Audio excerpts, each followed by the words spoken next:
Do you want to take a life? Do you want to cross that line?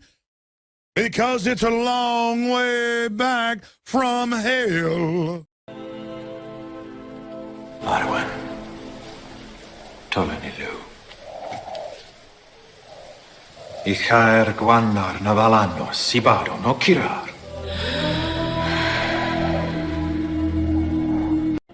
I learned a long time ago that there's no sense getting all riled up every time a bunch of idiots give you a hard time.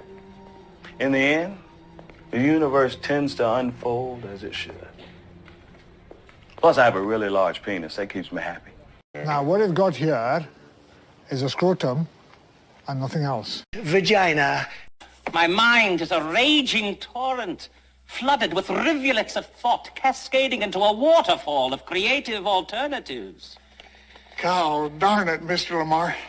You use your tongue prettier than a $20 whore.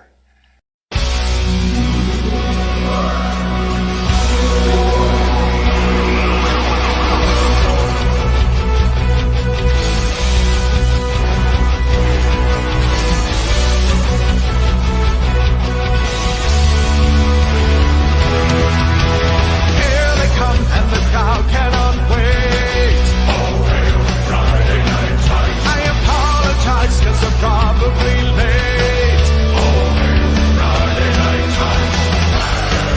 Radical light and highly organized. It's Friday Night Tights, Friday Night Tights.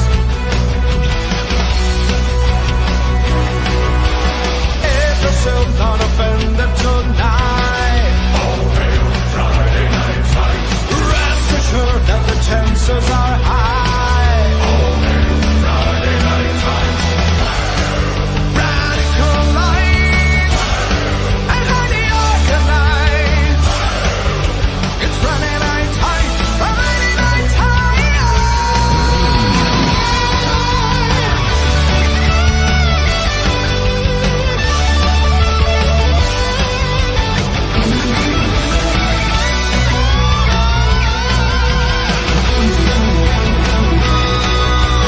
Time has come, they are finally here. Oh, hail Friday Night Tights. We're not affiliated, just so we're clear. Oh, hail Friday Night Tights. Radical light, highly organized. It's Friday Night Tights. Sweet Mother Mary, turn on the oil, you got real. It's Friday Night Tights, Friday Night Tights, Friday Night Tights, Friday Night Tights, Friday Night Tights.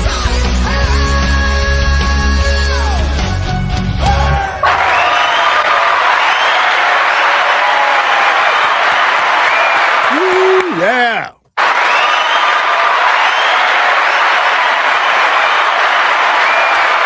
Hello, everybody. Hello. It's not a nooner again, and this is probably the way it's going to be for the next. Hang on, I got to do math, and X-Ray Girl's not here. 6 weeks. 6 weeks.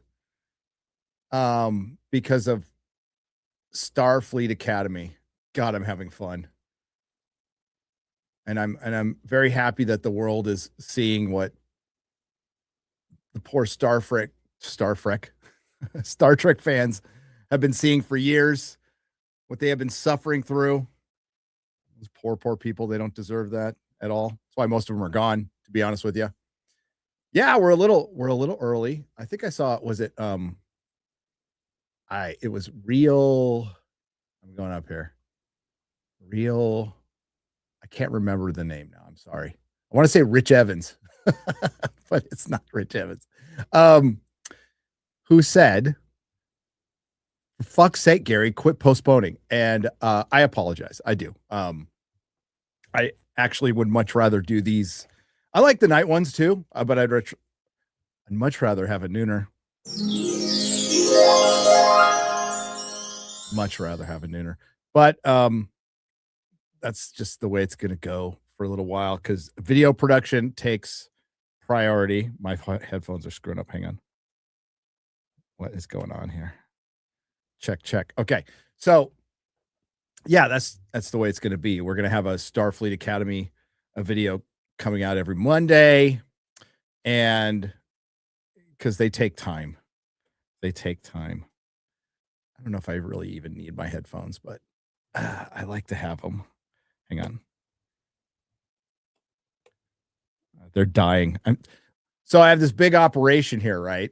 And I run it off of a $8 set of headphones. That's on a bad connection here. Hang on. There we go. Okay, we're good. Sorry. Harry Potter stream. Don't know, but we have a name. Yeah. Oh, wait. No, I think they're $9 headphones. Tariffs. You know, as fancy as all of these, like the Roadcasters are, they don't connect to earbuds because there's a delay. Right. So a dude in the middle of the Sahara Desert can jack off to Sydney Sweetie's tits, but we can't link up Bluetooth earbuds to a soundboard. It's just the way it goes. What's up, Noons? So, yeah. Starfleet Academy will be dominating my life and Garrett's life and everybody else's life. We will be making other videos too, but for now, that's what we're doing. Priorities, yeah. So, yeah, the big channel's got to take priority, but I'll at least try to keep them on Monday and not delay them to Thursday. I can't promise every time, but I will try. And I appreciate you guys getting mad that I postpone because that means you're interested. So I am grateful. Not complaining at all. I am basically apologizing. So sorry. Sorry, everybody. Thanks. Let's see who's here. Saint Cimmerian said, great video. Thank you very much. Did I see Raging Rhino? What's up, man? I'm sorry I've got no Star Wars to talk about today. I just don't. Although, wait, we will be getting a Mandalorian and Grogu trailer for the Super Bowl, but we won't be getting a Spider-Man and Doomsday trailer, and that makes sense. Why would you pay millions and millions of dollars to throw something that you could just throw something on YouTube for free now and get make money off it, right? So you can make money off your ad. Why would you pay for other people to see your ad who are gonna see your movie anyway? For like, and I want the NFL's gay now. The NFL's super gay, but the Patriots and the Seahawks is not the sexiest Super Bowl. It's just not. Apologies to Patriots fans. No apologies to Seahawk fans. I'm kidding. My uncle was an equipment manager for the Seahawks for a while, and they are the NFL's most boring team. They are. They just are. Good fans, though. Passionate fans. So, Big Papa Pump, Jack Hammer, Lady Aaron Dean or Wrench. Hello. Joshua Curtis, S. Gray, Psychotic Mongoose.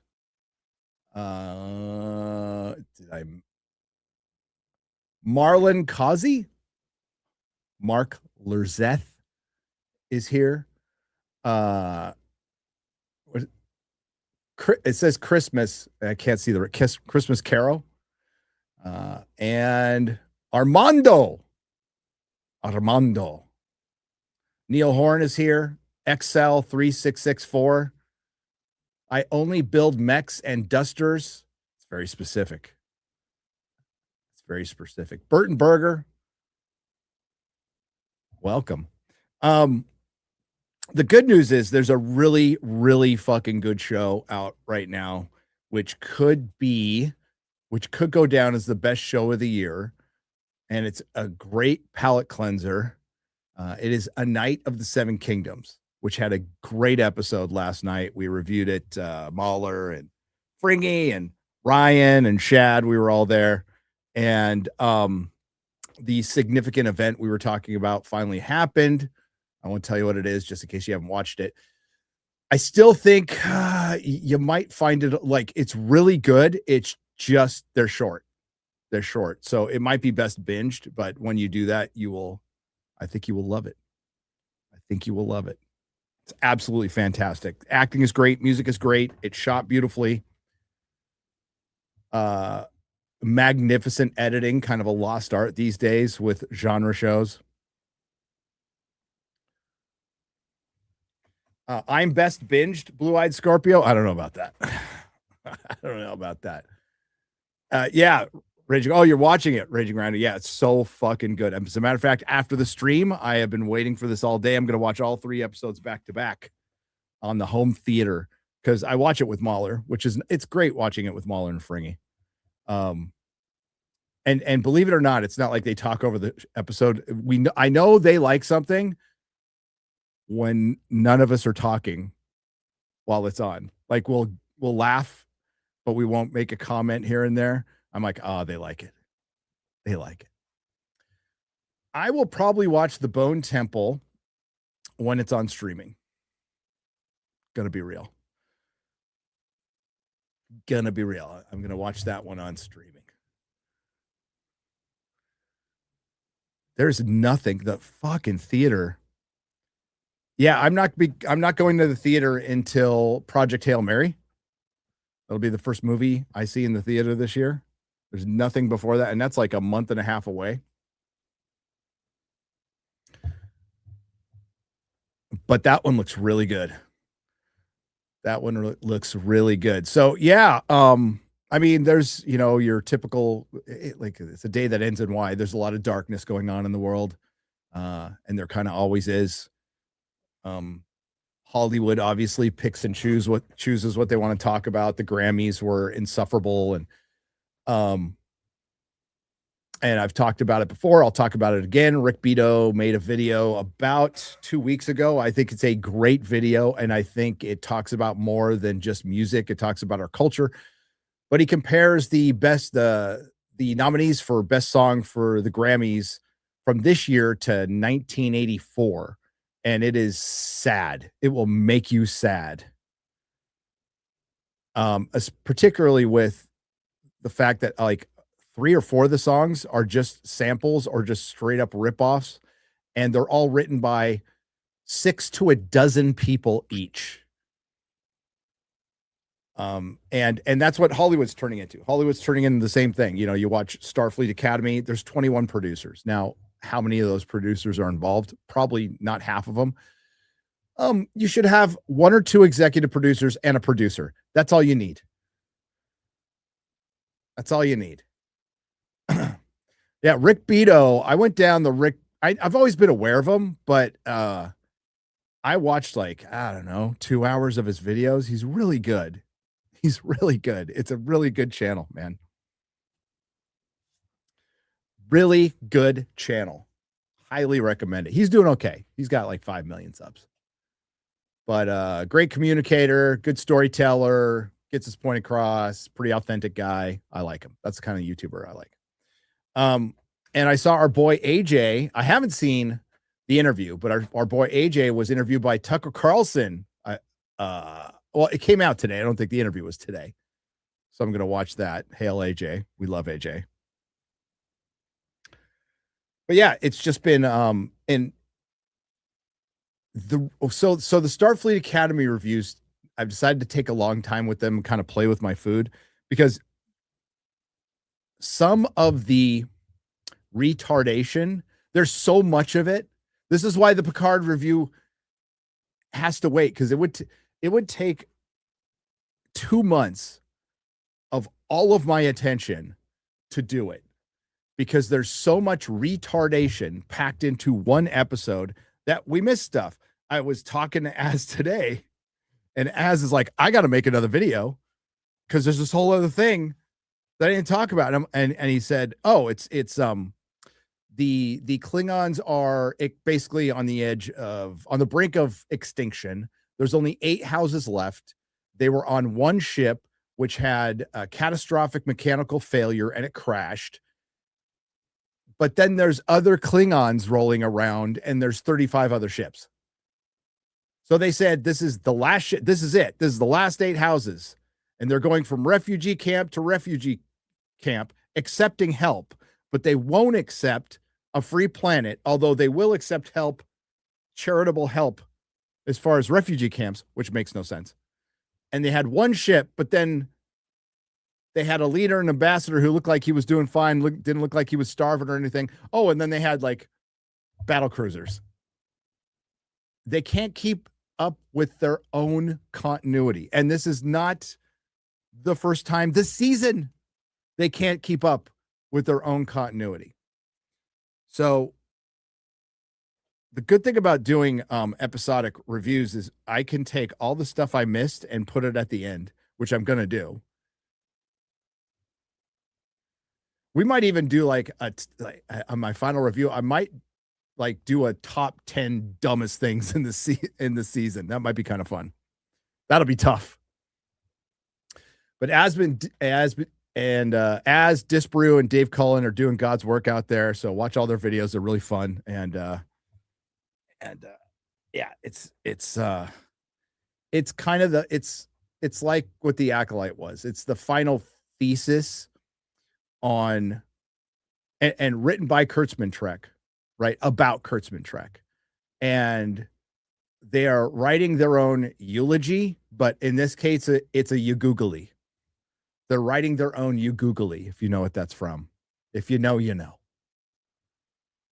If you know, you know. And all we really have to do is describe what happens in the episode. We don't even have to editorialize. Maybe I'll do that with one of the videos. I'm just going to tell you what happened, and you can decide if it sounds dumb or not. But it's funny. It is funny when these sanctimonious assholes want to use a quote from the drumhead, leave words out, get it grammatically wrong, and then leave it in the show that costs $10 million. Zoolander, you're right. Well done, chat. Zoolander, you googly. It's impressive. It is. It's impressive with what Kathleen Kennedy's done to Star Wars. It is impressive. You have to try to fuck up this much with that much money and all the resources. Why do we take the piss out of Hollywood and not B movies or independent movies? Because B movies, independent movies, self-published comics, self-published books, these are people doing it on their own without the full backing and resources of Hollywood. Sometimes they got to edit their own shit. Sometimes they got to print it out themselves. So like, yeah, I'm not going to, I don't shit on B movies. No, I hold Hollywood to the standard that they expect to be held in. They are the top. They are the bosses. They are the centralized government. They are the centralized unit cesspool of entertainment. They believe they are the best of the best. So that comes with expectations. The problem is, I love B movies too. The problem is they're not anymore, and they haven't been. And while there are still a hell of a lot of talented, creative people in the business, they are starting to figure out that maybe it's better off if I go on my own. And I think now for a while, I think this isn't just started. I think we're a half decade into Hollywood's not getting the best talent anymore. There's a talent drain. It's kind of like what's happening to. This happened to football when the NBA was really taking off. Like top tier talent that guys who probably would have been really good football players decided to go to the NBA instead. You know, on the high school level. You know, that there's only so much talent in the world. It can only go so many places. So there's a talent drain. And that's what's happening to Hollywood. They're going, and that's what's happened to music. Kids don't want to be rock stars anymore. People, if they're going to be filmmakers, you actually have a better chance of succeeding now on your own. Getting through all the gatekeepers and having the right politics and playing all that political bullshit. People don't want to, people don't want to go through that anymore, and they don't have to. They don't have to. If you really believe in yourself and you're really good, then and you're that talented, then back it up. You got it. Now you have to have the business acumen and the mindset and all that. But you don't need a corporate Hollywood to legitimize you anymore as a creative person, and you'll be a lot more free. Now, can you reach the highest of highs? No, but you can earn a good living. You could probably earn a pretty good living and not be attached to any of that. That's freedom. That's artistic freedom. So it will continue to degrade. I mean, how long do you think Hollywood could go on like this? Really? They just had one of the worst box office years in history. And they start off this year with, hey, we're going to have a lot more stuff out. And you are, but not in the first quarter. Theaters are going to get raped this first quarter. And honestly, they should just re-release the Lord of the Rings trilogy every fucking weekend at this point. It's on borrowed time. You're going to start like this year where you will see theaters closing. It is not even like there's no COVID bailouts. There's no incentive to keep them. My God, they take up so much property.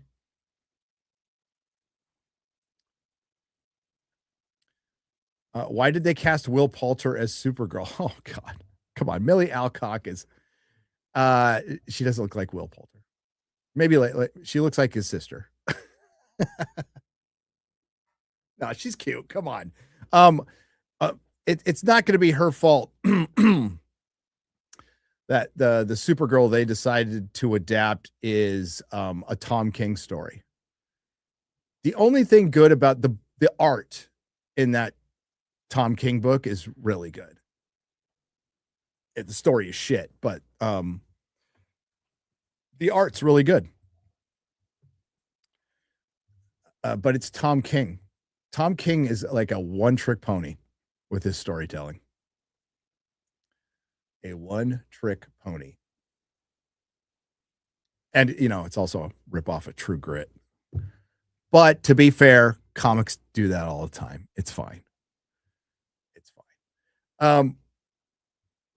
So, with our beloved IPs in the last year, a little over a year, we've had The Acolyte, the final season of Ncuti Gatwa Doctor Who, and Starfleet Academy. I mean, that's all, folks. That's all, folks. Sure, they'll continue. Sure, they'll make old toys. Sure, they're going to have an Andor that they spend the GDP of a small European country on. And sure, people liked it, but nobody watched it because of the damage done. Now, if something like Andor had come out 8 years ago, it would have done far better. But if you want your proof of brand damage, there you go. Star Trek Academy is a massive flop. It's a very expensive, massive flop.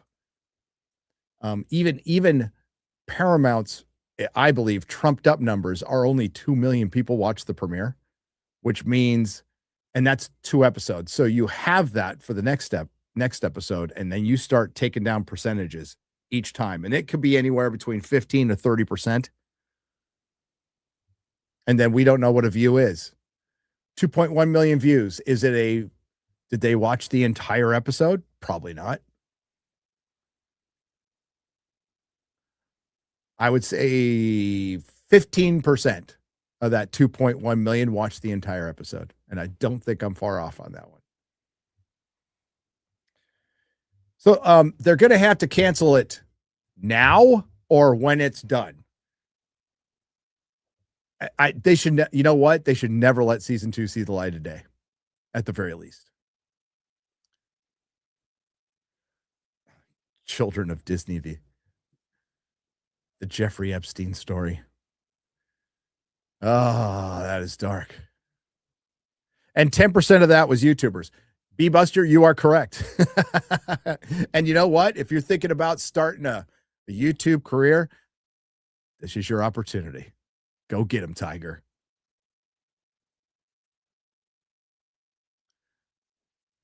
Go get him, Tiger. Oh, you know what? That's the Sam Rockwell movie that's coming out.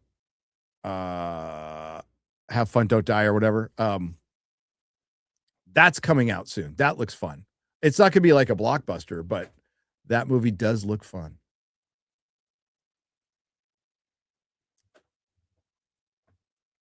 That movie looks fun. So we'll get to the questions here in a second.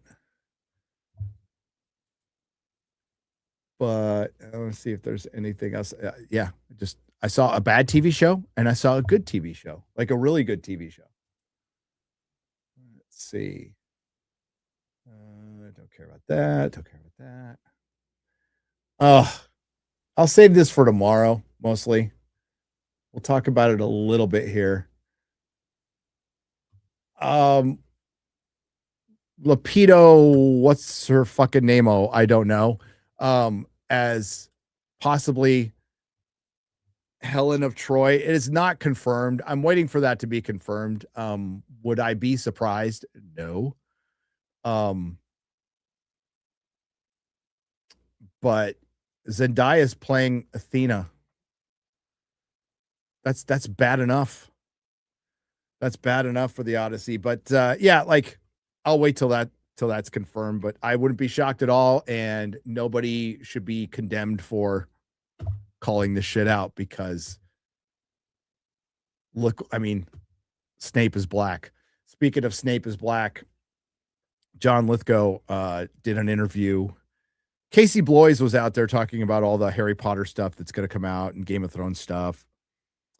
John Lithgow was also in a separate interview where he's kind of kissing the ring, like he's fighting off a lot of criticism from both sides, but mostly from the pro-trans weirdos out there. And every actor has to apologize and explain why they took a job when they don't have. You guys don't have to say shit. You're like, this is a Harry Potter gig. We're not talking about trans rights. But then he elaborated and he said what JK's views were a war on empathy and ironic and sad or something like that. And it's like, no, they're not. They're actually really basic and common sense. They're really basic and common sense. But what was far worse, what he said, was that J.K. Rowling is not involved in the TV show at all. And if that's true, this show's fucked. I don't know why they're going ahead with it. Unless they're just going to say she's not involved, but she actually is. But if she's not involved, what are we doing? What are we fucking doing? That would explain Black Snape. She doesn't need money. She doesn't need money. Warner Brothers needs money. But she had to sign off on the show, and she's going to make money. So if anybody wants to condemn her, they can condemn her while making JK lots of money. And listen, most of these people don't give a shit.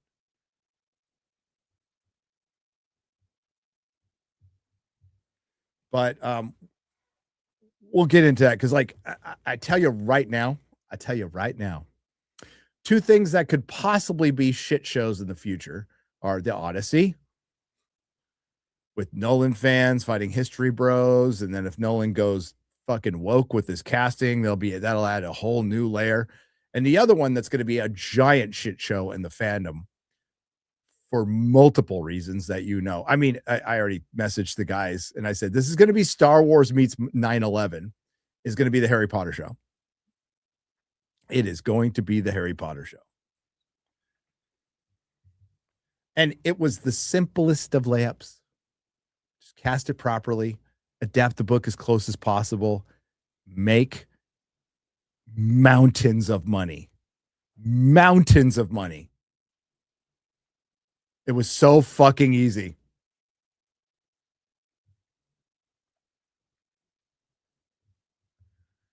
Yeah, J.K. Rowling is a billionaire. She does not need the money. Her books sell like fucking crazy.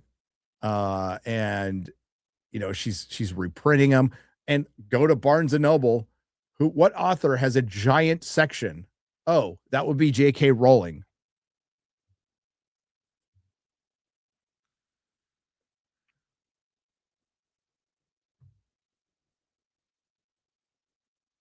So yeah, all you had to do. It's so easy, Mr. Lithgow. What are your opinions on J.K. Rowling's anti trans rhetoric and views? I guess you'd have to ask her about that. I'm just an actor playing Albus Dumbledore. But thank you for your question. Pretty easy. Pretty fucking easy. To be like if somebody asked me, Mr. Beekler, what are our views on Jeremy's unadulterated love for Interstellar? You'd have to ask fucking Jeremy why he wants to go to bed with that movie every night, and his Trump body pillow. It's a Jeremy question. Listen, I don't judge him. I love Jeremy just as he is. It's that simple. You just don't answer the question. People do it all the time. And plus, you're John Lithgow. You're almost fucking 80. You're an acting legend. No fucking reporter. Just go. You don't even have to say anything. I would just stare at him. I'd fuck with them. If they asked me questions like that, I'd just go. Until they got uncomfortable. I'd have a staring contest. Of course I love Jeremy.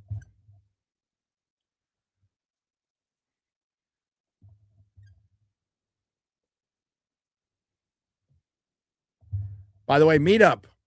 Geeks and Gamers meetup. Eric, are you out there? You gonna save me on this one or Lady Aaron D? There you are. 21st. Going off the top of my head here. March 21st. It's a Saturday. It's at Jimmy O'Doul's something or other. I don't know. I'm going to shut up before I've given the wrong place. Pat O'Malley's. I don't know. At Universal City Walk. It's free, but you do have to RSVP. And Lady Aaron D has just put it there. There it is right there. You can just sign up. And yeah, we hope to see you there. We hope to see you there. It's Geeks and Gamers crew. I think Will's going to be there. Critical Drinker. I'm going to be there. Our crew is going to be there. I think. I don't know if the whole crew's coming. I forgot to ask about that. But a lot of us will be there. At Shitty Walk. At Shitty Walk. Yeah, it's going to be fun. And then there's MegaCon. So I'm going to be comic book shopping because you know what? I do this crazy thing when I go to comic cons. I buy comic books. I know it's unheard of. Maybe should I get Alec Baldwin's signature and a picture with Alec Baldwin?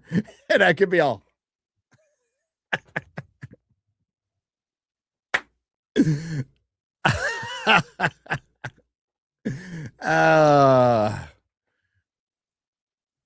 Yeah. Let's go, Alec.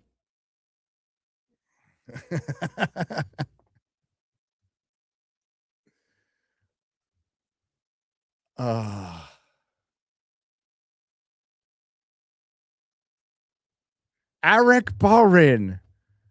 Alec Baldwin.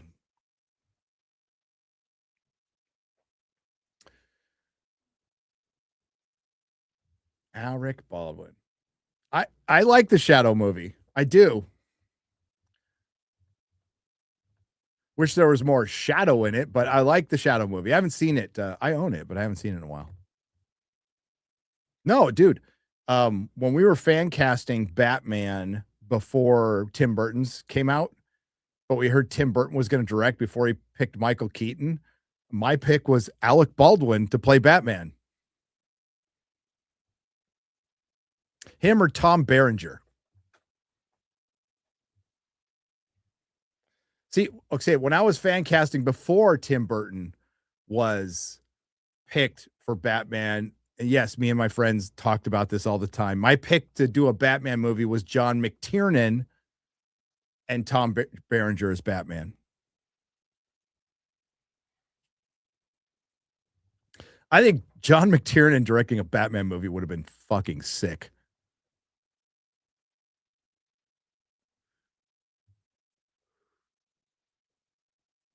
Alec Baldwin's finger could be Batman. He might be Batman. How do you know he's not?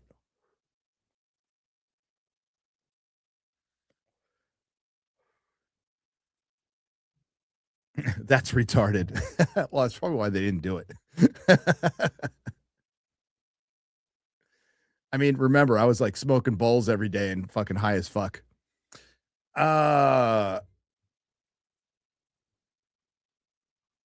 What's this about Neil Gaiman? Neil Gaiman speaks out on sexual misconduct allegations. As I said at the time, if it was consensual adults doing consensual adult things, as weird as it was, particularly with butter, I don't have a problem with it. What I have a problem with is he's walking around like he's this big male feminist and he's just a fucking degenerate creep, which is not illegal, by the way, as long as you're with consenting adults. But don't walk around like you're a male feminist. It's almost like what Jeremy says. Those who preach the most have the most to hide. It was a bathtub in a garden with some butter. God, that sounds like the end of Clue. It was Neil Gaiman in a bathtub in the garden with a stick of butter.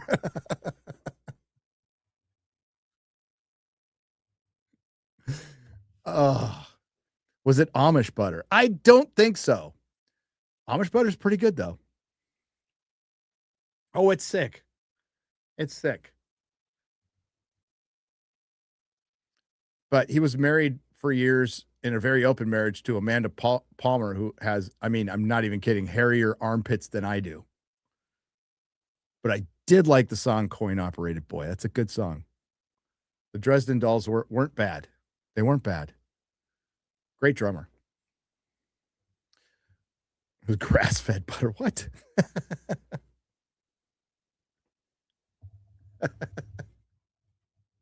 Do they have Amish in Texas? I don't know, Mark. Maybe. Any real Texans out there who are like born and raised here? Adam Driver should have been Snape. It was the easiest call in the world. You cast Adam Driver as Snape, and you just adapt the goddamn books, and you're printing your own money with J.K. Rowling's face on it, smoking a cigar. That's how much money you're making.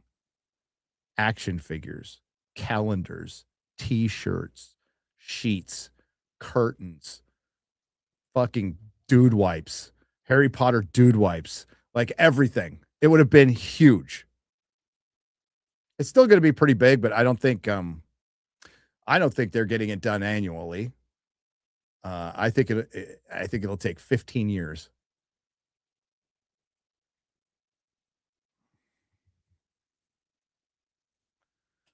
No real Amish in Texas. Okay. There is Amish in Wisconsin.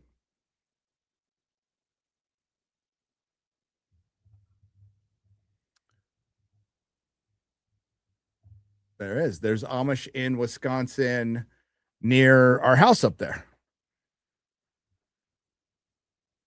And there's lots of Amish in Pennsylvania.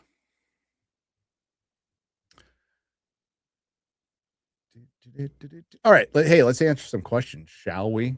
We got some member So we got Big PD is gifted 1 Nerdrotic Live membership. Thank you. And then Euroboros Elite. Euroboros Elite. I probably mispronounced that. Is a new member. Welcome. And so is Roadmap. And Nicholas Horton has been a member for 24 months. That's 2 years. Says, hail and very early good morning from the UK. It's 2:30 a.m. here. And thank God I don't watch Star Drip Academy shit Klutzman Trek. Yeah, it will hurt your brain. It is, listen, Nicholas, as you know, years of training in the crucible of Kurtzman Trek. I can handle watching it without having an aneurysm.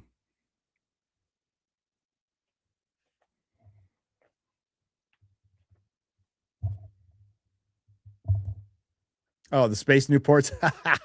I wanted Garrett to. I thought what he did better, but I wanted him to do a USS Newport. But it's better that he did the joke from the Orville. So remember, the Klingons in the Orville are all male species, so they're all gay, but they're all male, and so the males have babies. And then there was one episode that's kind of based at the end, where they have a girl,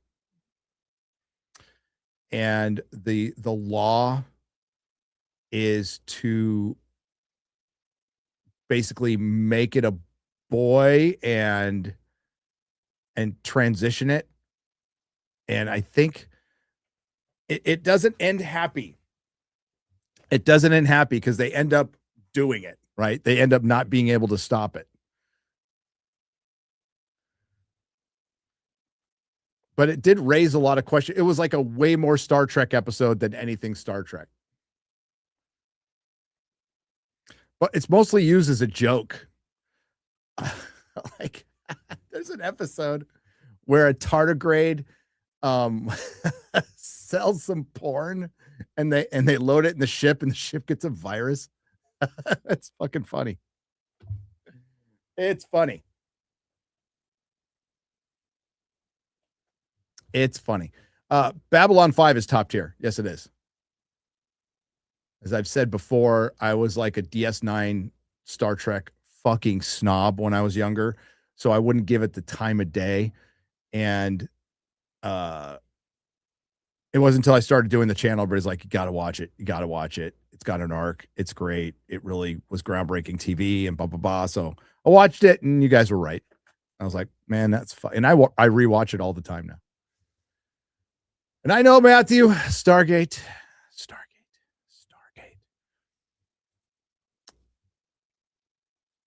All right, let's get to the peeps here.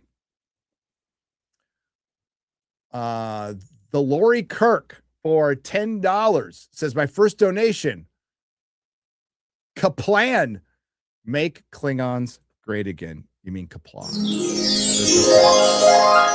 need to make a Kaplan. Oh man, I hear Kapla and I think of our old buddy Bird of Prey 5 who passed away a couple of years ago. Rest in peace, brother. Eric Son Lee for $5 says, have you seen the Raphael concept video on YouTube? He's fighting the foot on a subway platform. Pretty dope. I think I have. But we get Seth Rogen shit instead. It's so unbelievable that they've really kind of never been able to take the opportunity to make a proper He-Man. We will see. And I mean recently. They have in the past with Teenage Mutant Ninja Turtles. I think the last time they were really good was that movie that came out in the mid-aughts. So there was the TV show, right, in the early 2000s. That was good. And then there was that movie that came out in the mid-aughts, which was great. But since then, nothing. But yeah, and G.I. Joe, they've never been able to do anything with that. It's kind of crazy. And they're running out of time. That is some Gen X shit, and we're getting old. Blade Runner MFer, says Magnum Norris. Yes, I watched Blade Runner live right after the show, and it was magnificent. It was brilliant.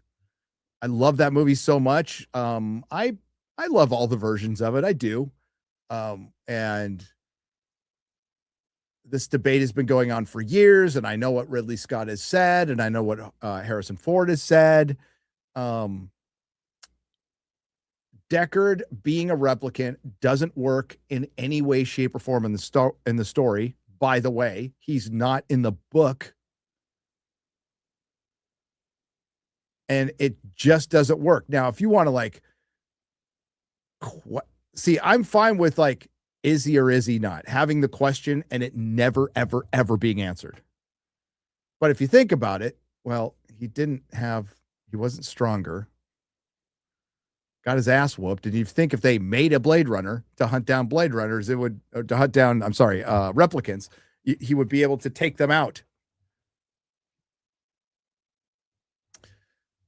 So it doesn't work. And it's been argued both ways. And I know some people are he's a replicant. And listen, they answered it definitively in 2049. They answered Ridley Scott after, taking a scene from Legend and putting the unicorn in. I know. Deckard's a human. It's the only way a story works. They don't advertise for killers in the newspaper. And yes, I like the voiceover. I like that. People call it shitty. I think it's wonderful. Sicario, Godzilla -1. Every Sydney Sweeney gif are all 10s, says Magnum Norse. Sicario's a good movie. Is Sicario? That might be one of the best movies of the last 20 years. I think that's in the conversation. Yes, absolutely. But we were talking on Friday Night Tights, in the last 5 years, what is that? Unquestionable 10 out of 10 movie. And I'm not saying they don't exist, but outside of Godzilla -1, I can't think of one.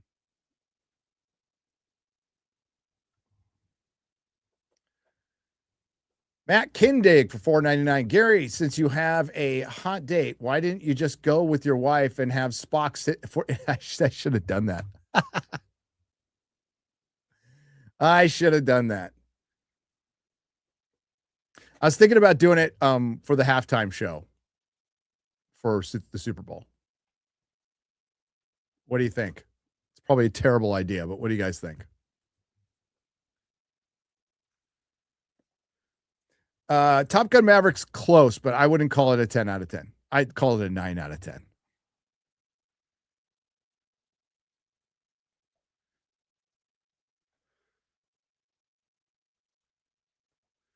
Infinity War wasn't the last 5 years, though. I hated Blade Runner 2049. Don't bring that up. I was so excited for that movie, and I'm like, Harrison Ford's in a goddamn Walmart t-shirt. What the fuck are we doing here? And goddamn, slowly walking up to doorways is not noir. Gary and Ryan's Harry Potter stream. Name ideas: Harry Twits, Muggle Snatch, Measly Weasley, Sorcerer's Bones, Azka Bros. If the show is good, then Erecto or Bonums. And Deathly Wallows if they Amber Turd. Oh my God, there's more. P.S. Did they hire Papa Esiadu because they thought he was at least half blood? He doesn't look half blood. He doesn't look, he's not light skinned, is he? I don't think he was light skinned. I don't know why they hired him. They didn't even hire a black guy who looks like Snape. Buster Nutsmash for 20 says, would love to see the people that made Godzilla -1 make a Superman movie. Give them $25 million and full control. Let them choose the story, the villain, everything. Just turn them loose. Would be glorious. Make a Max Fleischer Superman. A Max Fleischer Superman. Sky Captain. Y'all remember Sky Captain? Heavily inspired by Max Fleischer Superman. They even have the robots in it. Like Golden Age Superman. That would be fucking cool.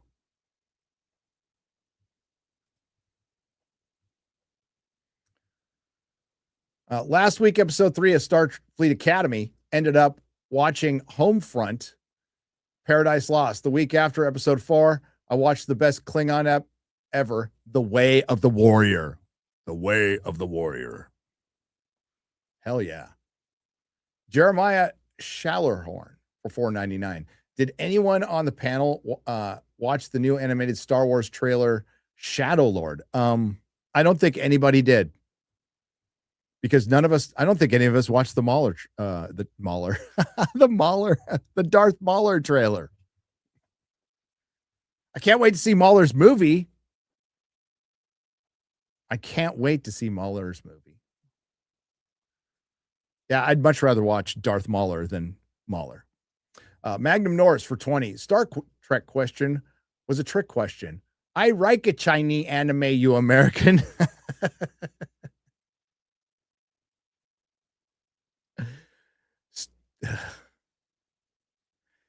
Jake Tommen for $4.99. Gary, did you see Gunn tweet saying Burton's Batman film? Yes. Oh, I've known about those for a while. Burton's Batman sucked, and that Batman Begins wasn't good. He made Peacemaker, but he has the audacity to say that. Yeah, this was in Gunn's early days, but listen, we've all said stupid shit in the past. But I would feel the need to come out and correct that because Burton's Batman is brilliant, and the superhero movie for which James Gunn benefited from greatly was largely due to Tim Burton. Tim Burton's Batman, there's like points where that created the superhero movie. Obviously, Superman, the movie by Donner, was like the first one that was really taken seriously. Like, we are going to take a superhero movie seriously because nobody took superheroes seriously back when they made Superman. And then Batman was always on the docket to be done, and Warner Brothers, being the dumbest company in the world, took a decade to make it. But when they finally did, and they made really strange choices like Tim Burton and Michael Keaton, it's like, what? And they pulled it off, and then Tim Burton got better in Batman Returns. Like, his style settled down. He actually learned how to edit, because I will be the first to admit that I love Burton's Batman, but it's kind of a mess when it's really poorly edited. Great performance by Jack Nicholson, iconic. The best Batmobile, absolutely best. A really good Gotham, timeless Gotham.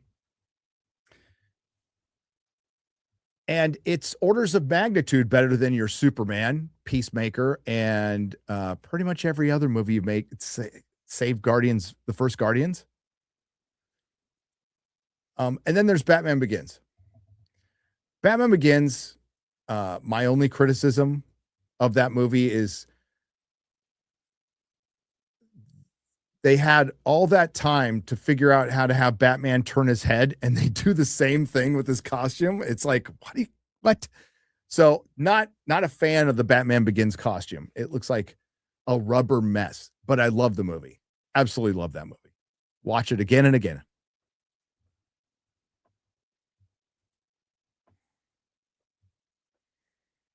So James Gunn, guys, it's not like it's the first time James Gunn's gotten in trouble for some old tweets. You know what I'm saying?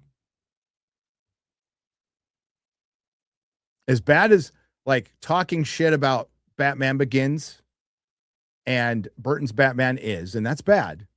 It's not as bad as making, I would say, way too many pedo jokes.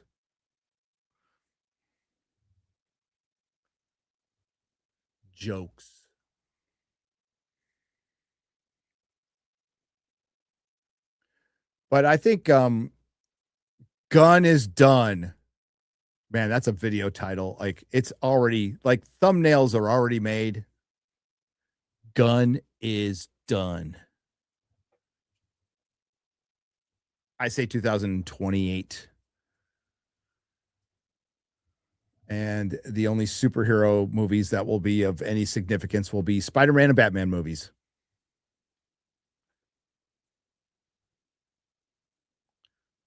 Perhaps today is a good day to buy. Marty for $1.99. Jeremy Shadlerhorn, thank you for the $1.99 donation. I appreciate it. Giancarlo Esposito, some of you may die, but it's a sacrifice I am willing to make from the comfort of my mansion. Yeah, actors are really fucking dumb. I think we've established this. Well, and but you can't hide behind being dumb. You can't. Fuck that guy. And let's be real about Giancarlo Esposito. As an actor, he plays Giancarlo Esposito pretty well in some stuff. He played Giancarlo Esposito pretty well in The Gentleman. He played Giancarlo Esposito pretty well in Better Call Saul. He played Giancarlo Esposito pretty well in Breaking Bad. He didn't play Giancarlo Esposito that well in The Mandalorian. But he is a one-note actor. A one-note character actor who's been up-jumped by his connection to Breaking Bad, which is a pretty good connection. Okay, not going to say it. And it probably, he ticks a couple of boxes too. And he's not like Pedro Pascal overexposed, but he's getting there. Robert Rodriguez plus Frank Miller should do Dark Knight Returns in the style of Sin City. Absolutely. I don't know if Frank Miller can do much anymore, though. I watched the documentary that strangely hasn't been released anywhere. Have you guys seen it?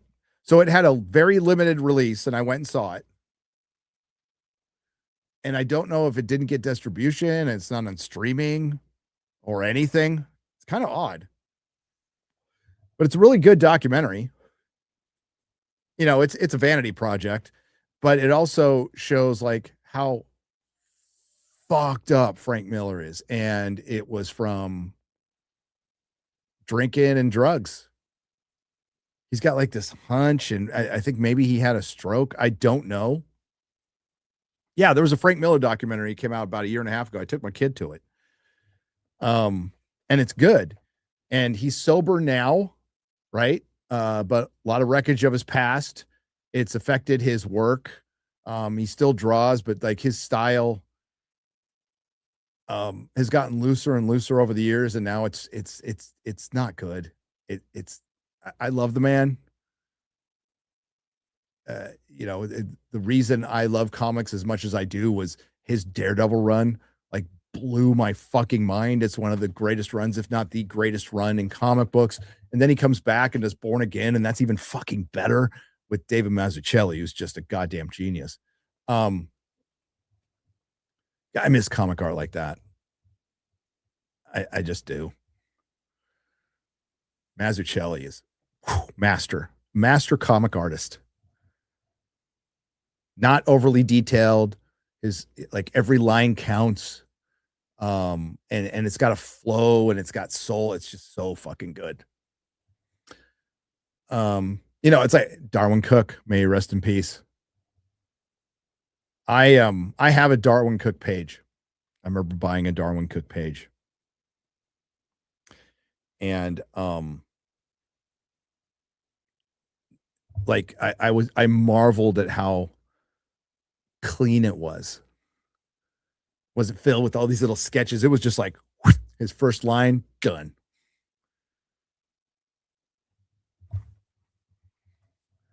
May he rest in peace. But yeah, Frank Miller's not what he used to be, but Robert Rodriguez doing it in the Sin City style, the 300 style, would be fucking awesome. And that's really the only way you should be doing it, period. Oh my God, Robert Rodriguez. Can we get Sin City in 4K? Can that happen? First time finally starting a YouTube channel after 6 years delay because of my ex kicked the fat fuck out. Tips for starting. Hail FNT for the weekly hype. Fuzzy signal. Yeah. The tip for starting is it's going to sound overly simple, and I don't mean this to sound insulting or anything, but get off your ass and start. Or, I mean, in this case, get on your ass and start, unless you want to stand up. Just start, because outside of some very rare exceptions out there, I think the only one I can possibly think of who like came out the gate just wow was Robot Head. Robot Head came out the gate, clean editing, good shit. So yeah, like you're gonna suck, and you just need to work that out. And yes, you need to work it out publicly. And most of your first comments will be telling you to off yourself and you suck. That's just part of it. And you know, find your niche, find your passion, what you're talking about. Do not dedicate your channel to one thing. Do not dedicate it to Star Wars or Star Trek or Doctor Who or okay, maybe Minecraft, but like other than that, don't dedicate your channel to one thing. Stay versatile and just find your way and have fun. Look at it as a hobby and don't have any high expectations. Just don't. Whatever happens, happens. Don't be a Game of Thrones channel. Those poor guys. Those poor guys. Oh. Get a good mic. Audio is the most important thing. Always has been. You can have a piece of shit camera for a long time. As a matter of fact, the only reason I upgraded camera was pretty much by accident, but glad I did. But get a good mic.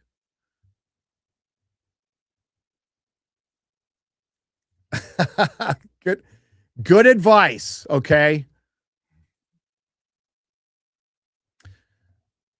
Matt Damon to play Malcolm X, LOL. That would be funny. If it doesn't matter. If these things don't matter, then it shouldn't matter. Okay? Remember, you know, it's how they erode things, right? And listen, I've never said I was militant on race swaps with certain things. That's not realistic. And I guess it just depends on what you care about, really. Like you'd have to ask the He-Man people if they really care about the Man of Arms being race swapped. Guessing they do. I'm guessing they do. And I'll respect that. But I'm not asking for like people who aren't Harry Potter fans, probably could give a shit that Snape is race swapped. But the race swap of Snape is one of the most egregious race swaps in the history of Hollywood, as far as his significance to the story and why they did it, because they didn't need to. They didn't need to. And if you give a shit, I 100% respect that. Okay. I respect it. I'll back your play. But I'm not going to pretend I'm going to get like super upset because I'm not a huge He-Man fan. But I will back you being upset. We good? Like, do I think Commissioner Gordon should be white? Yes. Yes. Was it fine in the Batman, the 7th, 8th Batman movie? You know, Jeffrey Wright's a fucking psycho, but he didn't bring down the film. Right. But do I see the Batman as like a legitimate Batman film? No, I don't. No. But to be fair, I don't think any of them are legitimate. I don't think any of them are close to the comic book character at all. But when they start doing it with historical figures, then wow, you've got a good argument. And even when it's historical mythological characters from a particular region, because they ain't putting no white folks in any African mythological movie they're going to adapt. They just aren't. Now, if they did, it's like, okay, you're being consistent. I disagree. I think African mythology adaptations from sub-Saharan Africa should probably have all black people in it.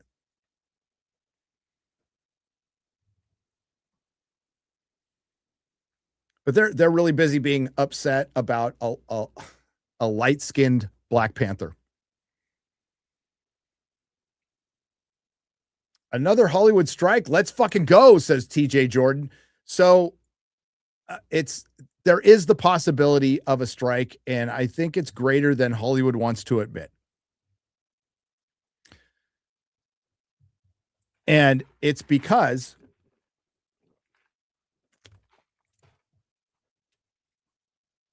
could this be the last one? The last opportunity for one? The last opportunity for actors and writers and producers to exert their power as a collective unit? I say that is a possibility.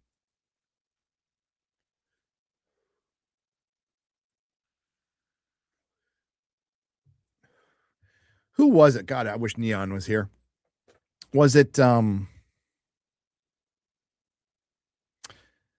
Daily Beast or IGN? One of those fucking sites. One of those dying sites. Unionized when the stock for the website was like a penny stock. So they just fired everybody. Like, we're getting close to that. We're getting to, like, I think Hollywood, and why I'm not going to blame them. It's kind of shocking. Think about it. You think Hollywood is going to last forever as it is. And it's pretty clear that it's not. It's not. Now, it's something I wasn't sure about that you can certainly question, but you're like, yeah, Hollywood's kind of a juggernaut. It's been around for 100 years. But now we're 5 years into this, and even I just did a video on it back in November. They are like, oh, we're over. Hollywood as we know it is over, and it's already over. It'll always stick around in some form or fashion. There'll always be entertainment. There'll always be scripted entertainment. But Hollywood as a centralized hub is over.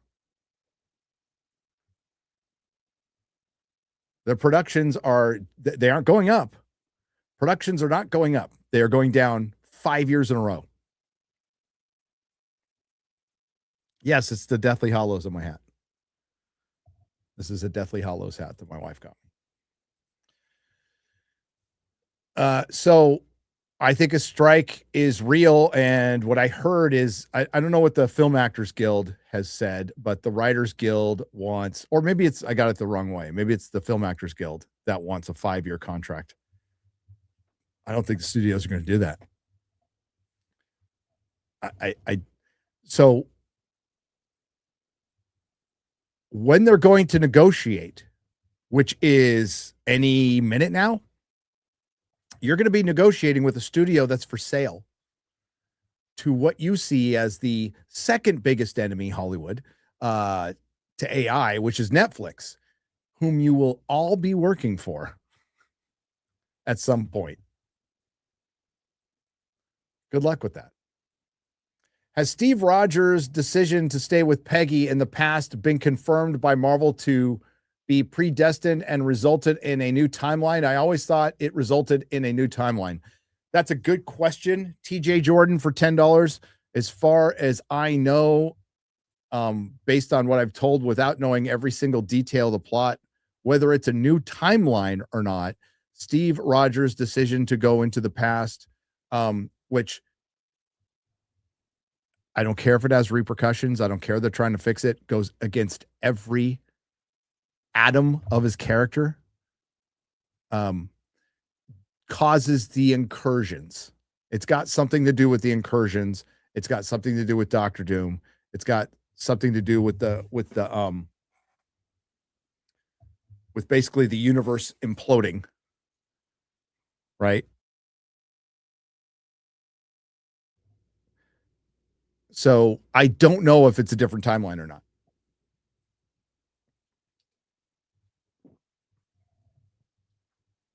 I do not know. But even if like it, I guess it could be and still cause an incursion. Now you would have had to be paying attention to all the multiverse stories, including Loki season 2, to completely not understand it, because none of them explain this thing in a linear way or any way at all. So you could have watched all the multiverse stories and you'd actually be better off not watching the multiverse stories. You will be less confused if you just sat all this shit out and then just saw Doomsday as a sequel to Endgame. Because anything they supposedly set up before that apparently has nothing to do with it. We'll see. I don't know for sure. Skydance bought Paramount on August 7th, 2025. Filming of Academy ran from 2024 to February 2025. No reason to cancel within weeks of buying the company. Andrew Miller, Photo UK. I think there's every reason in the world to cancel the show. And it's optics. It's preservation of your brand. I think that has to trump anybody's ego involved in the show. I don't care if you piss off Paul Giamatti or Holly Hunter, who are too older. I mean, Giamatti's still got a career. Holly Hunter really doesn't. She's getting old. Alex Kurtzman, anybody involved, you have to, the brand is bigger than all of them, or at least it used to be. I don't think they will cancel it. I think they will run both seasons. But as we argued on Friday Night Tights, they should cancel it if they want any chance of turning this around, which, I mean, it's probably gone anyway, but if you want any chance, you cancel it. Into the 64 for $10. Hail Nerdrotic, hail crew, hail fake wizard, hail the chat. Odin's hairline looks like airbender tattoos. I think he just shaves his head. A few more for $2. Hi guys, first time, long time. Hope you are doing well. I'm curious to know your thoughts on Apple TV picking up Brandon Sanderson's Cosmere novels. He's in total control, so I think that's good. The only problem, as somebody who has not read any of his works, but I plan to, and I know what you're going to say, guys who have read it. I know what Disbrew has said. But Mistborn, I wouldn't start with Mistborn. It's going to look like girl boss stuff to a lot of people. I know it isn't, but that's what it's going to look like. But I heard it's really good. He's got a lot of books out there, and if he's in control, then I think that's the best news possible. Unlike Rowling not being involved in the Harry Potter show at all. That's the worst news possible.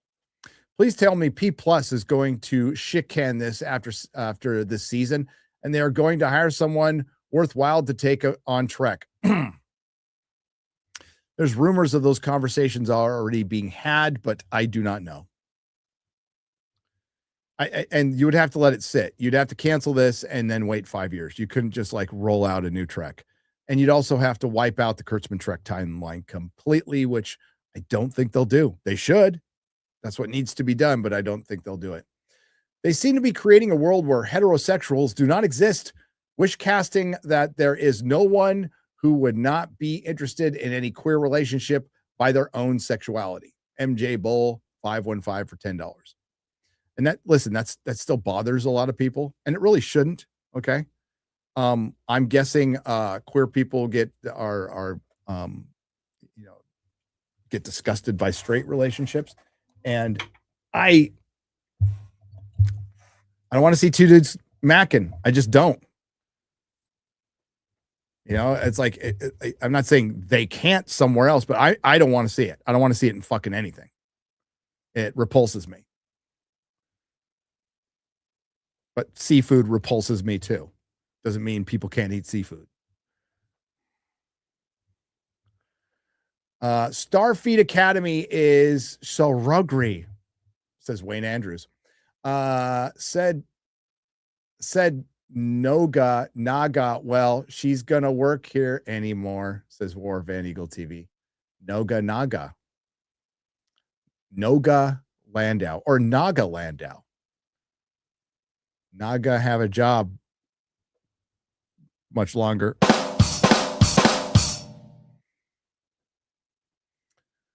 Russell Gaming Studios for $9.99. I want to thank Real Life Fake Wizard and Nerdrotic for motivating me to start my own superhero Christian horror game. Oh, that's awesome.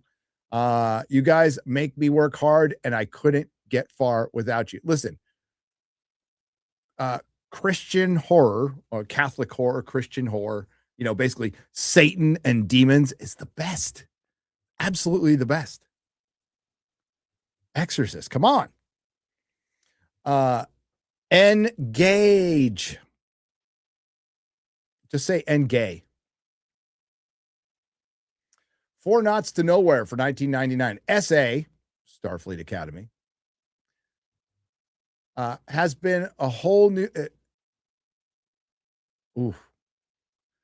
Has be a whole new mean to the jokey and Klingons orbiting Uranus. I just read it the way it was. I was not having a stroke that time. Listen, we've all done it. We've all been typing while we're walking, or I don't know. I've super chatted from a car before. So, brings a whole new meaning of the joke. Klingons orbiting Uranus. That's what he meant to say. Hail, brother. Thank you for the $19.99. And listen, I'm not clowning you for grammar. I'm the last person on earth to do that. Road Hypnosis. Hypnosis for $5. Gaydon's dad, son, I have a husband and you're too gay for me.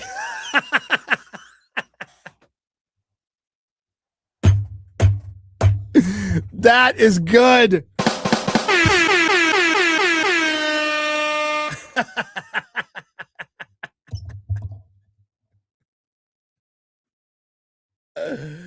No.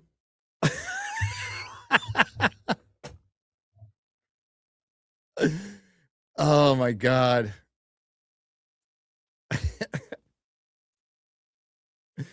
I have the best story of a gay guy calling something gay.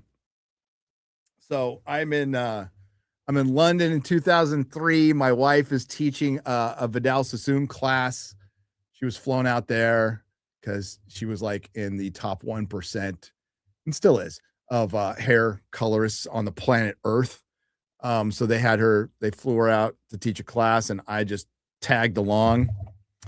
And while she was teaching, I was running around, just kind of running around London by myself. But she was teaching. We were supposed to go see the Queen, the Queen play on the West End, and she couldn't make it.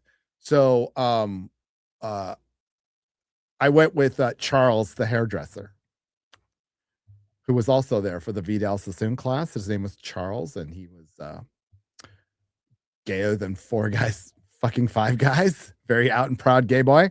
And so we went to go see this play, and it finishes up, and Charles turns around and goes, "That was fucking gay." I died. Oh, the play was so bad. I was so disappointed. But yeah, the super gay guy called it gay. I was thinking it was going to be like, remember the Tommy play from The Who, which was really good. I was thinking it's going to be more like rock and roll, and they're like, no, it was more gay. It was cringe. It was bad. Freddie Mercury would have called it gay. Okay. Lorelei of Southern Fried Cinema Siblings. This pseudo Trek trash is written by and for modern Hollywood's new Hays Code guidelines.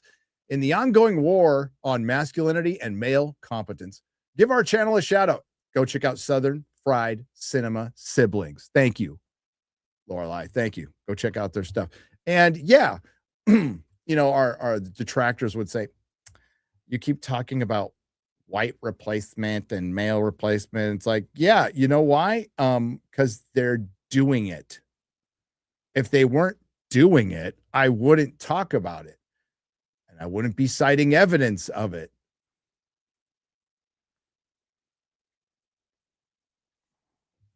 Listen, when Eric knows, early days, Eric, I was questioning my own sanity. I'm like, some of the things they seem to be doing, it sounds fucking crazy when I say it out loud. It does. There is a war on masculinity. There was a point in time, like I had to question my sanity saying that, going, that sounds insane. They're trying to replace white people. There's people out there saying you can't be racist against white people. And now it's like, yeah, that's what's going on.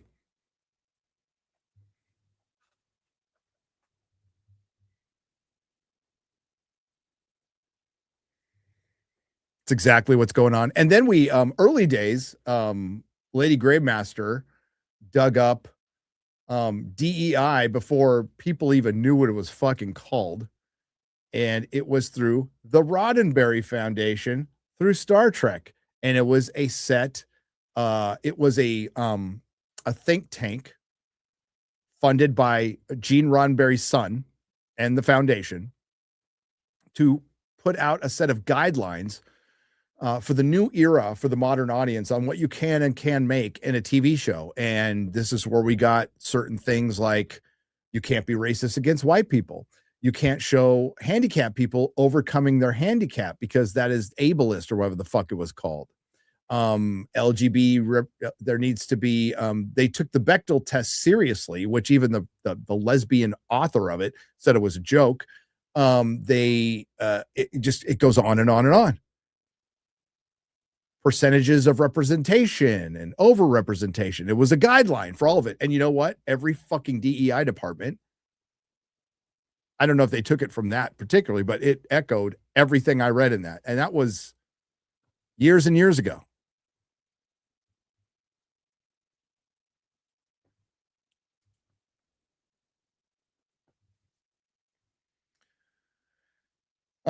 Long time lurker, first time super chatter. Glad to see my boy Fake Wizard on the show. He's great. Give him a sub, by the way, if you haven't.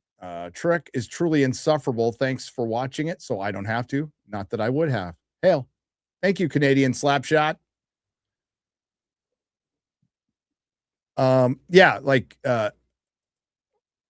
real Fake Wizard's got the stuff. He's got what it takes. Kid's gonna go places. English Batchers for 5 British pounds. The Klingons, the very definition of a warrior race, utterly defiled. Utterly defiled. And God damn it, they did exact to them what they did to the Romulans. So as a Star Trek fan, as a OG original series Star Trek fan, if you ask me, what's your favorite villain species? And, and the most prominent would be thought of as the Klingons, although, that developed over time. I would say the Romulans. They were always my favorite. My favorite baddies. And so they fucked them by decimating their home worlds and creating a immigration and refugee crisis so they can have an immigration allegory. And they just did the same fucking thing with the Klingons. Same fucking thing. Oh, and it also happened in Star Trek 6.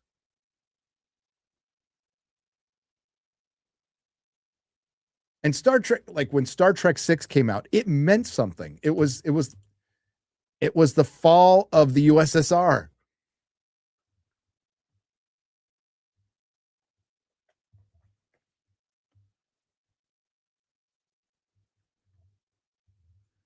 Baddies. Not the I like the Ferengis. I like it. They're capitalists, okay? I like them.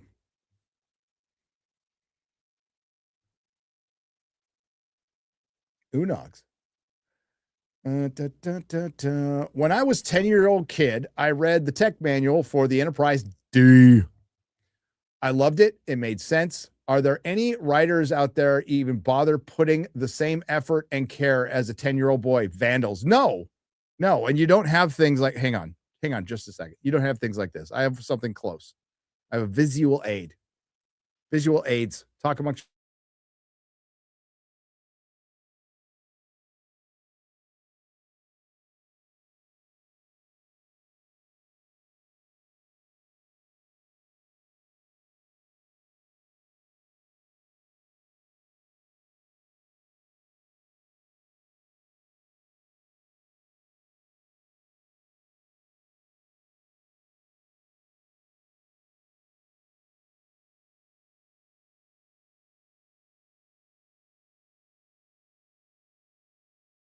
Okay.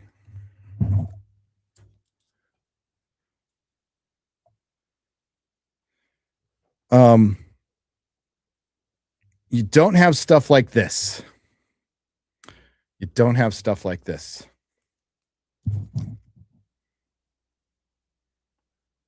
Training Command, Starfleet Academy, Technical Manual. God, when was this published? Oh, where is it? Well, it's got a star date. I can't translate it. But yeah.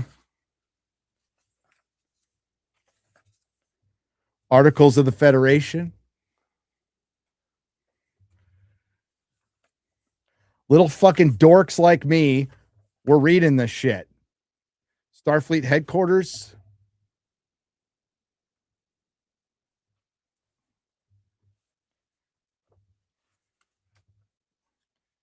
And then there's the blueprints. Oh, whoops. Then there's the blueprints. Got all those.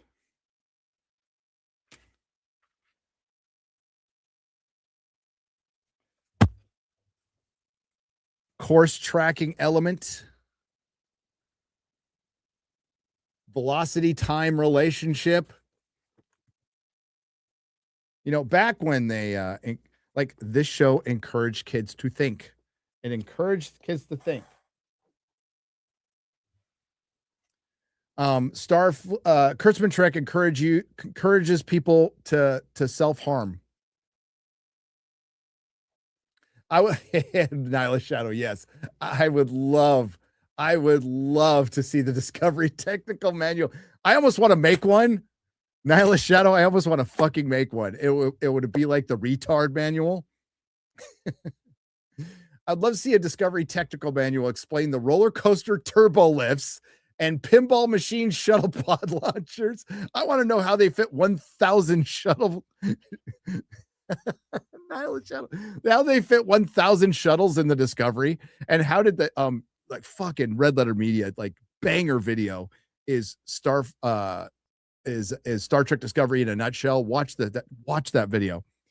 And they weren't like the stuff they were pulling from it. They weren't kidding. They had to make something titanium, and they had to use the metal of the ship.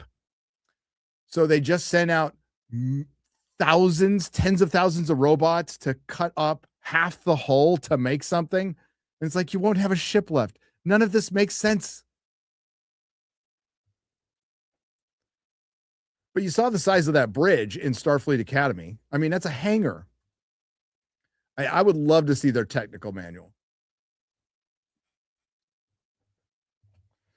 Math, fuck yeah. That's such a good video. God damn it.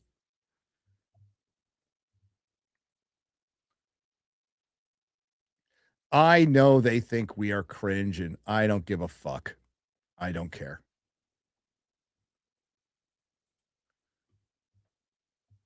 When I yeah, just I but it got me. God dang, I hate. I'm like, where are my blueprints now? I haven't thought about my Star Trek blueprints in a long time, and now it's like, where in the fuck did I put them? Are they in storage? Are they in San Francisco? Are they in Texas? I don't even fucking know. But now I want to know because now I want to look at them.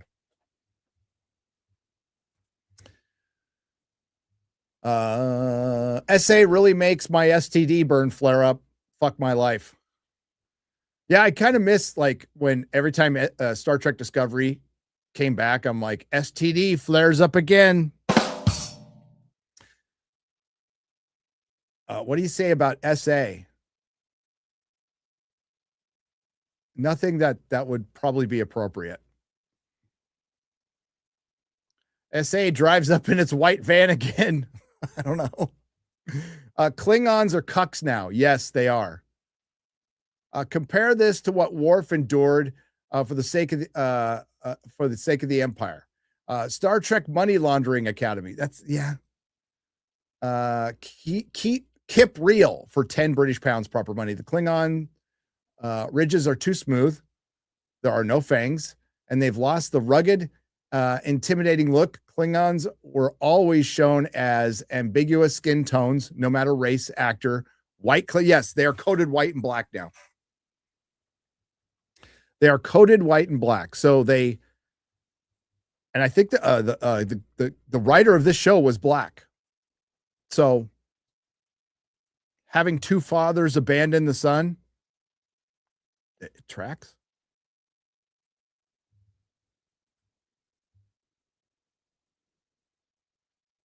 Robert Picardo's speech sounds like William Shatner singing. William Shatner singing made more sense. I could not believe, guys.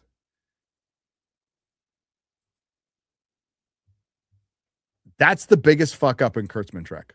Like you saw, if you want to see Kurtzman Trek encapsulated in one scene that explains, that could literally explain it all. Like if you take somebody who's never fucking watched it and you go, okay, I'm going to show you the original quote. Now I'm going to show you this scene. They'll go, oh. And it fully explains it. Like everything. It's indefensible. Have you seen anybody defend? I have not seen a single person defending that. Now, my algorithm might be different than yours on Twitter. I don't know what the cope is. Like we were even trying to explain it. Like, okay, maybe they fucked up in editing, but the thing is, and you know, Disbrew is probably not wrong. There was something wrong with the audio, and they needed to cut it out. The problem is, it would take 2 seconds for Picardo to do ADR on that. Okay, let's leave AI. You AI that thing, you can fix it in 5 minutes. But say you do it the old-fashioned way, that's going to cost a lot of money. You ADR, you find, there's multiple shots. So you find a shot of a student looking up, and you just cut away to that and cut back. It's fucking easy. Like I could do it in my sleep. So it's one of two things that happened. They really are terrible at their jobs. They are hacks and everybody missed it.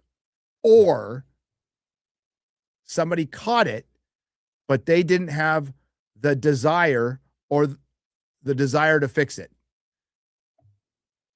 Either one is terrible. Terrible, terrible, terrible. You tell me this is the best of the best. This is the best of this. My editors are better than the editors on Starfleet Academy. By orders of magnitude, my editors are better. And, they're union editors. They make $100 an hour. Couple $100 an hour. I knew this is earlier days, but I knew an arrogant as fuck editor. Like she really thought she was something special. But she was making $100 an hour doing Supergirl.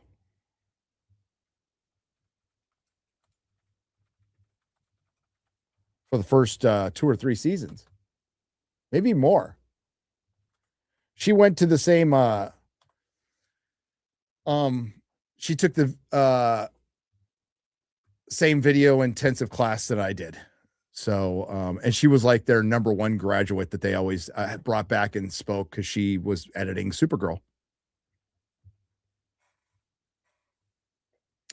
But yeah, she thought she was like fucking Michael Kahn or something like that.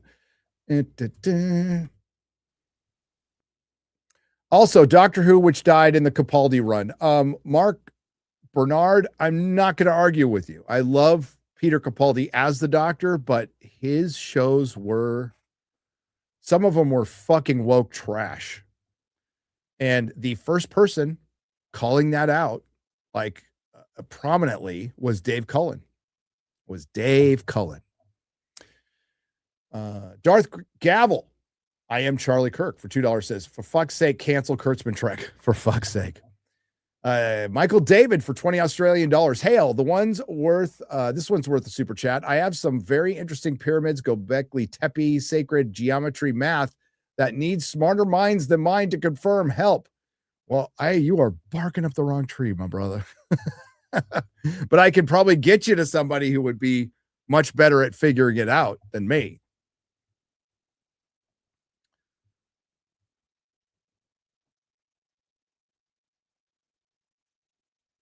I mean, we're talking like, oh my God, I didn't even complete, like, geometry is part of basic math that you get in high school. I didn't even make it past that part. I didn't. Most of my math I learned from drugs. Jay Summer for $4.99. Has anybody put together that this show could be known as Star Trek SA? Oh, yes. Oh, yes. Watch out for Mongolians while you're enjoying some city beef, city chicken, or city pork at FNT Meetup at Shitty Walk. Says Whiskey Mindset. I just arrived in time to hear Ian say something about diarrhea. Kurtzman is the topic I see. Hail the fellowship. Bubba Doom. Yes, Ian. Comics Division was saying that. Yes. I like to keep my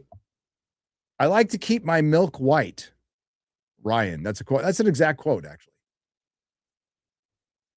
X-Ray Girl, have you got Sweeney's line yet? I depends on how fast their shipping was. I have a dream that one day the cereal and milk will not be separated and not be judged by how they are separated, but how good they are together. I have a dream.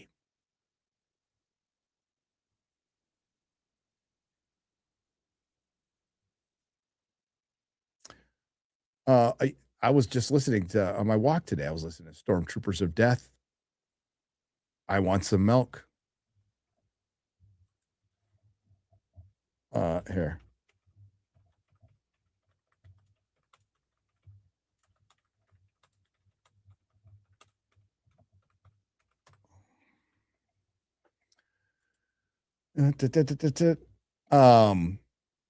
I woke up, can't wait to eat, got my cereal. Boy, was I beat. Opened my fridge, and to my dismay, there was no milk. My mother will pay.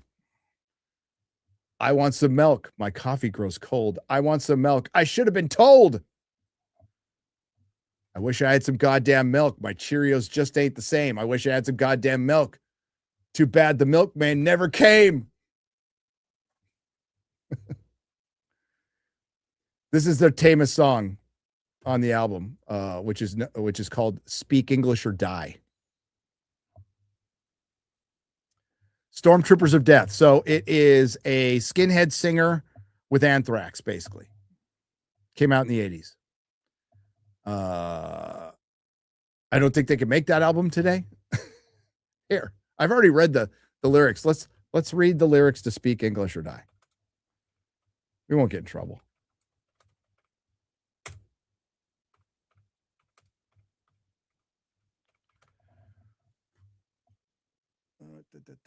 Oh, wow. It's on Spotify. Really?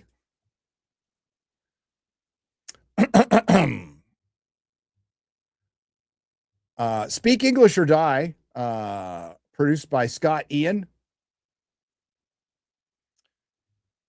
You come into this country, you can't get real jobs. Boats and boats and boats of you. Go home, you fucking slobs. Selling hot dogs on the corner, selling papers in the street, pushing, pulling, digging, sweating. Where you come from must be beat. You always make us wait. You're the ones we hate. You can't communicate. Speak English or die. You don't know what I want. You don't know what I need. Must I always repeat myself? Can't you fucking read? Nice fucking accents. Why can't you speak like me? What's the dot on your head? Do you use it to see?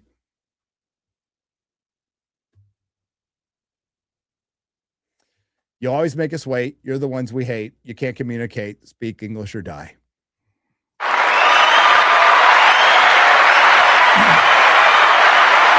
Stormtroopers of Death, ladies and gentlemen. Stormtroopers of Death. I'm pleasantly surprised by the casting for the God of War show on Amazon. Still waiting for the DEI ball to drop. Who do you think they'll make in Ryan's voice black, queer, or retarded? You'd have to ask the Gammers. The Gammers would know. I would watch the show if it's cast. Like, everything about God of War looks cool, so I'd watch the show. GraphWeb says, for fuck's sake, cancel Disney Plus, which means canceling ESPN and Hulu and everything. But yeah, I took my kid to see Raimi's Send Help. So many laughs throughout, and we talked about our favorite parts the whole drive home. More, please, Sam. Okay, good. I heard it was like Misandry, the movie, but I love Sam Raimi. Okay, I just do. Unconditionally love Sam Raimi. Starfleet Academy made Disparu pull his hair out. He's got plenty of hair. Oh, look, Disparu got a haircut. The thing is, Ryan was upset because we had an entire conversation about Disparu having a haircut last week. And Chrissy and who else? Chrissy rolls in and is like, did you get a haircut? It's like the bimbo thing kicks in. You know, it just does. It's okay. We love her. Dave's Arc for $10. My friend Gob just passed away. Oh, may you rest in peace. R.I.P. Gob. Sorry, buddy. Arg, another name for 1999. Been an interesting week in adult pretender hubris, but I think everyone's favorite Farquaad, Giancarlo Esposito, took the cake with his suggestion that 50 million should die for him. That is a clip. That's going to, you know how certain, like Tom Hanks' grimace at the not the Grammys, the Golden Globes with Ricky Gervais. That's Hollywood, baby. Like, that one's going in heavy rotation, believe me. And it also shows you like how unfucking believably retarded they are. And what's amazing is like Sir Patrick Stewart can sound like Captain Picard, but you know in real life he's as dumb as a bag of hammers. And there's a bunch of people like, go back and look at the history. Brits, we got some Brits awake in there. Any Brits? I went down a weird rabbit hole because I love the Lord of the Rings radio show. So John LeMessurier was in Dad's Army, was in a lot of stuff. Can sound like he could sound bumbly, but he could also sound extremely intelligent. But the guy was functionally retarded and an alcoholic. Go look at the background of his life. Yeah, I went down I watched a couple of documentaries about him. So down that rabbit hole about John LeMessurier, and he was retarded. Like, he was so dumb.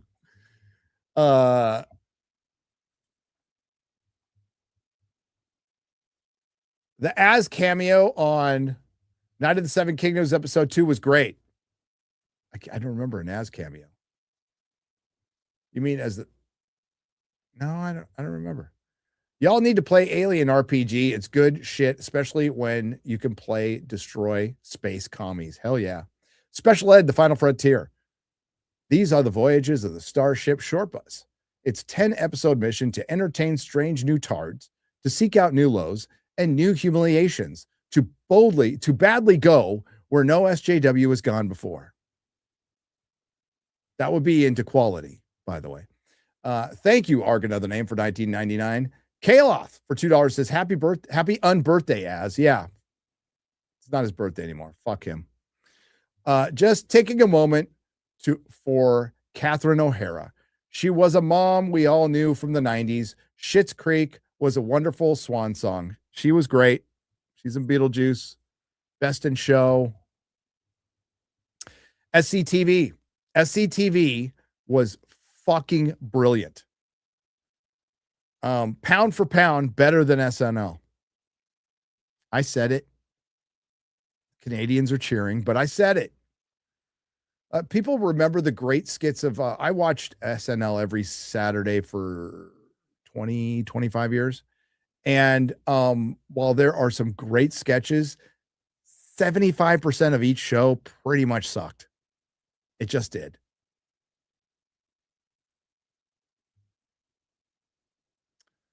Not late, but still gay, says Dan Breen for €2.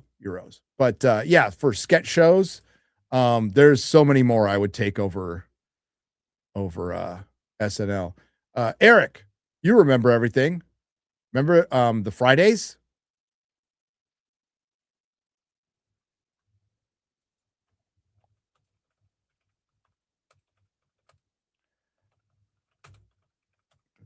It didn't last long. It was, and it's got yeah,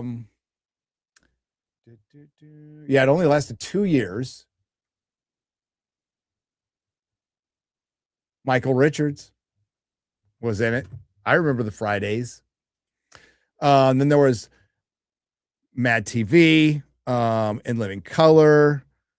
Like, you could pick any fucking sketch show, and the quality was higher in those shows than in SNL. SNL would have some like top tier skits and then like 5 shitty ones.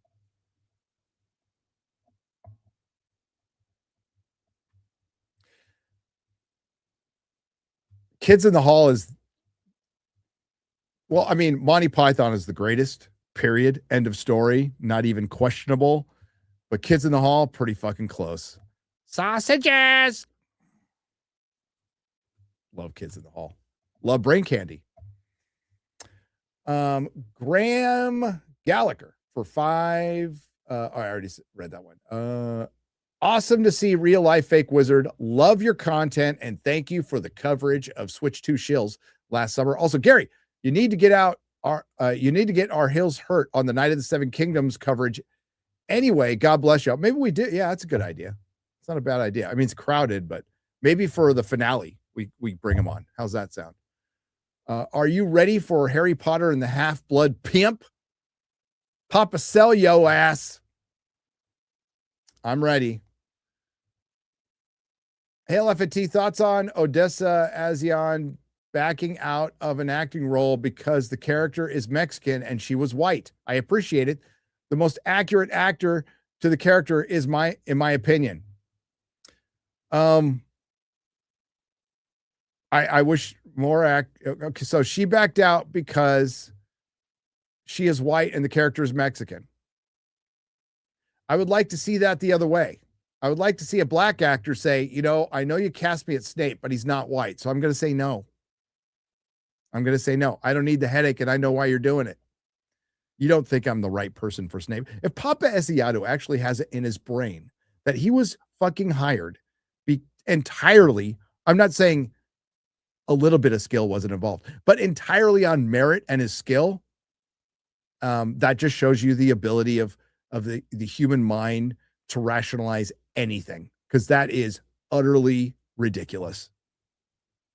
Papa Esiato was hired as an apology, as a shield, as a DEI sacrifice. And then maybe that 0.001% of the fan that's going to cry anyway about J.K. Rowling's views won't cry as much. Oh, and believe me, that's their logic. None of it's going to work because the 0.001% that's going to cry about J.K. Rowling's views would cry if the entire cast was fucking black.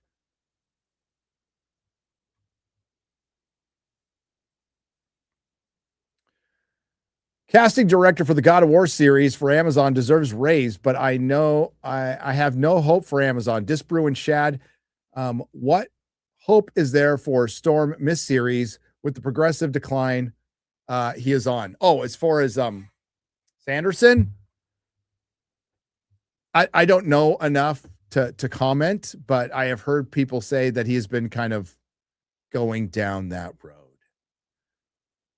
Call your Harry Potter stream the Hagrift. That's pretty good. That's pretty good. The Cunning Linguist for 30 Australian dollars says, when Adam first saw Eve, he said to her, "Step back. I don't know how big this gets." Had this event taken place in California, Adam would have said, "Please forgive the one-eyed male gazer. I will have the anteater remove it."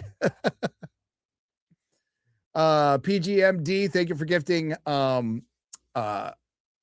3 Rumble subs, and Occupant 42, thank you for gifting 5 Nerdrotic subs. And that wraps it up. That wraps it up, folks. Kids in the Hall was on. Now, like, Benny Hill was awesome. Razor Fist posted it, and I 100% agree with him.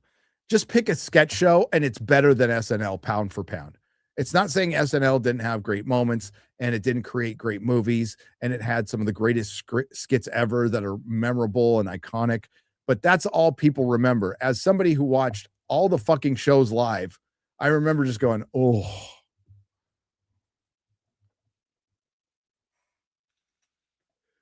And nothing beats the first season. The not ready for primetime players when they were coked out of their fucking minds. Cheeseburger. No Coke, Pepsi. Like, good shit.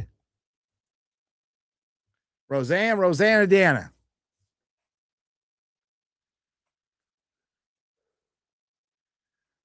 And the superhero party they had where John Belushi was the Hulk and he stunk up the bathroom and Garrett Morris was fucking Ant-Man. So good. Benny Hill was brilliant. Land Shark.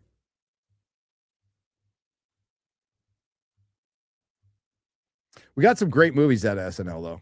Great fucking movies. Like, so many great movies. That'd be a big list. All right. Let's read some member chaps, and then I'm going to go watch Night of the Seven Kingdoms again because it's great.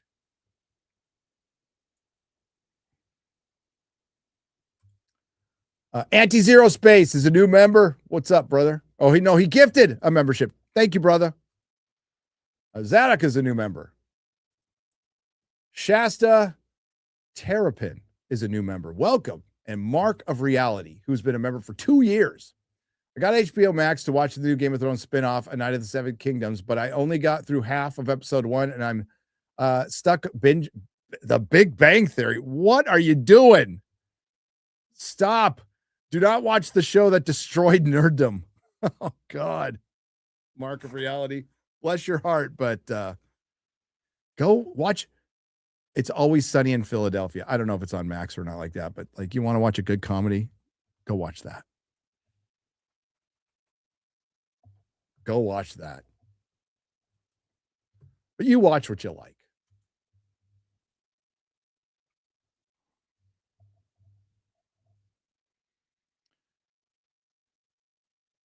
I'm not a fan of The Big Bang Theory. Nope.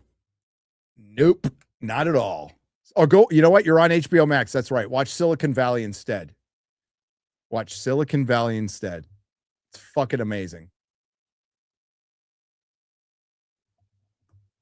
Hey, the what is it? The AT&T girls in season 1. Oh yeah. Oh yeah. All right. Thanks everybody. Thanks to the Modrotics. Thanks to everyone who left a super chat and donation on Friday Night Tights. We just made them all up there, and I will be back tomorrow for the Real BBC with Az and Mahler, where we'll talk about things and stuff. And then, what's tomorrow? Wednesday, nooner. If it happens, I think it'll be short or a little late. I can't remember. I have a dentist appointment. But yeah, we just released a video today. I got a couple that I could make tomorrow if I so choose. We'll see. And Friday Night Tights. Friday Night Tights. Every Friday. And then right after Friday Night Tights, because of the Super Bowl, Night of the Seven Kingdoms review. So it's being moved to Friday because of the Super Bowl. So what we're going to do is review it. There'll probably be like a little half-hour break between FNT, and then we'll get right into a Night of the Seven Kingdoms review right after that. Okie dokie. Smokey. And the crew will be there. So thanks again, guys, and I will see you tomorrow. Ciao.